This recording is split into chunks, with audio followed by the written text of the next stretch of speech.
Hello, my name is Jennifer Wilson and I'm with the Gulfport School District, and today we are going to talk about Standard RI 4.1, Supporting Inferences About Informational Text. Alright, so let's get started. Alright, so first thing is let's go over vocabulary on how to make an inference. Alright, so I have an anchor chart and I also have some vocabulary. So in order to make an inference, you need something called text evidence, which all text evidence is when you read something, what is in the text? What can you go back to and find? Okay, that's your clues from the text. Then you have something we call background knowledge, or something you might hear called schema. All that is something you already know or something you already have read before, and you can bring that into what you're reading. In an inference, when you put those two together, you just make a sensible guess. And inferences help you understand the text because it may not be directly in there, but you put those clues together and therefore you can make a good inference. Okay, so you ready to practice? Let's go. Alright, so what I like to do before I even get started is I like to create an anchor chart with my writing, like maybe on a scratch sheet of paper, or just something that I like to do because I want to learn how to make a proper inference, and I need to make sure I understand how to find those parts in the text, so when I am making my inference, it's a good, sensible guess. Okay, so I make 3 columns, and I take what I find in the text, what I already know prior to reading, and I'm able to make my inference. And you can find this particular chart in the Ready Common Core book is where I pulled it from, but it is something that I like to use when I'm learning how to make inferences. Alright, so let's practice. Alright, so I have my text. Your skeleton is made from over 200 strong bones. It has several important jobs.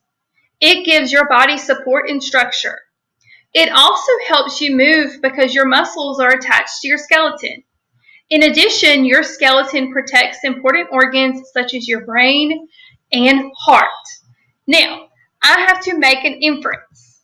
My question is, what would happen if your bones were soft instead of hard?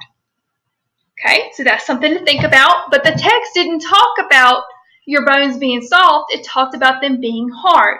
So now what I have to do is take what I've read and use that thing called background knowledge. Okay, if you've ever felt your arms and your legs, you know that your skeleton is hard. And also it said it in the text. But then I can go back to the text and I see where it says your skeleton provides structure and it protects your major organs, and it also helps you move. Okay, so what would happen if your bones were soft instead of hard?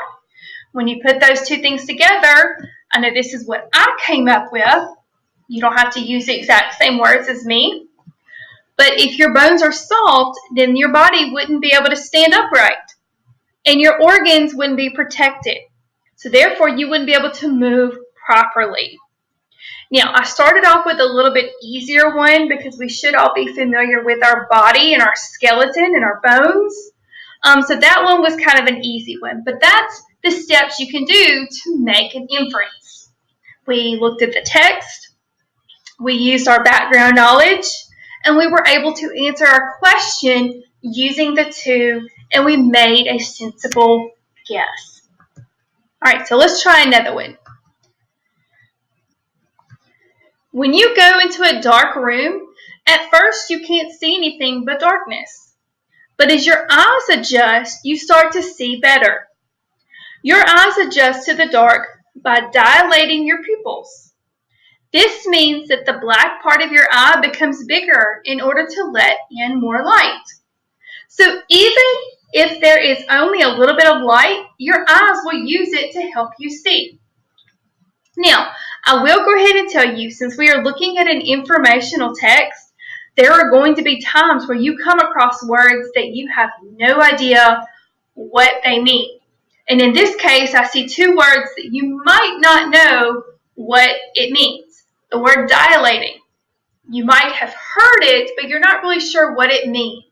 And then also the word pupils.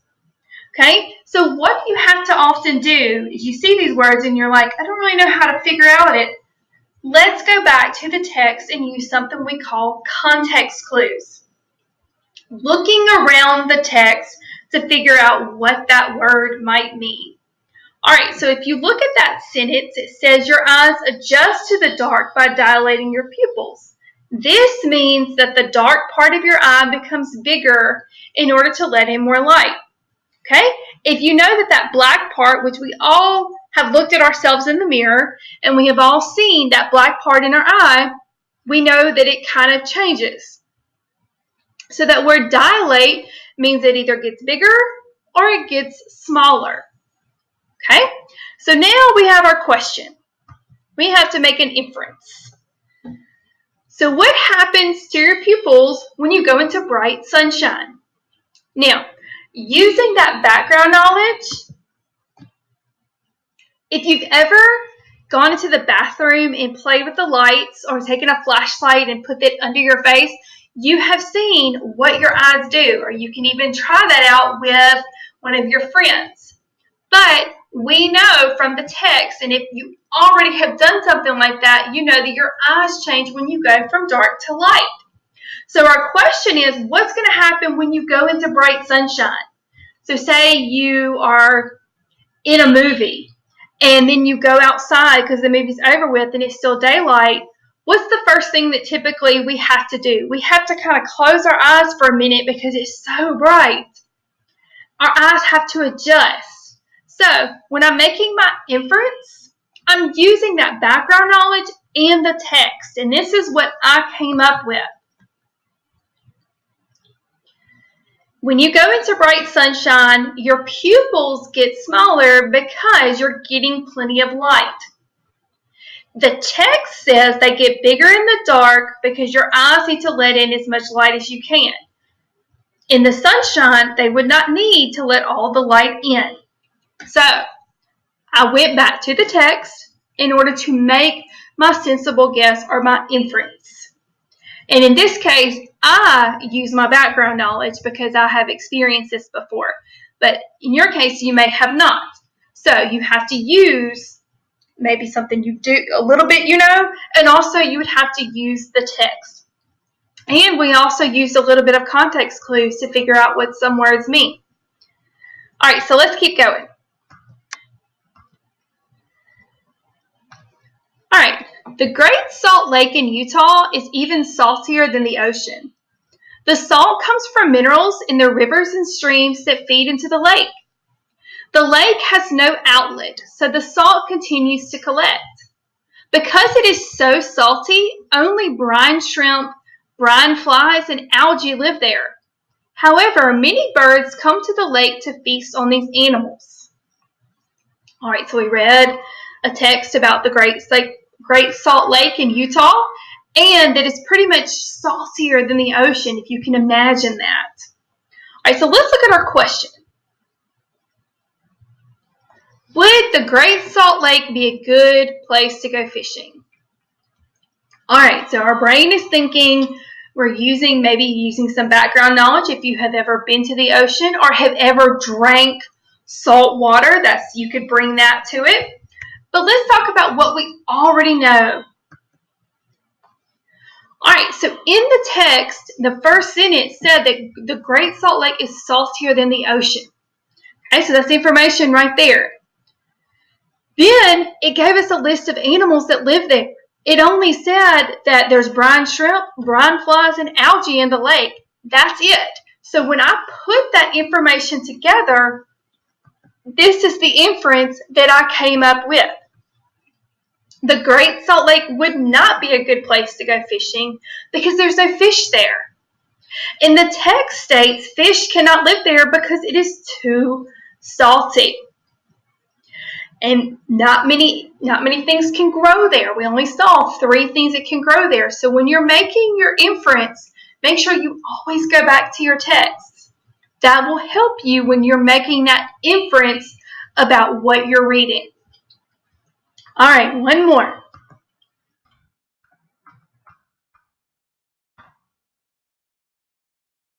Right? Even though many people may think honeybees are scary and annoying, they are an important part of how we grow food in the United States. Through bees' pollination, plants can grow seeds and fruits. Nearly 100 commercial crops depend on honeybees for pollination. Over the past 10 years, millions of honeybees have disappeared. Scientists have been researching how to save the bees. All right, again, when I read the text, I came across the word that I might not know. And I came across the word pollination.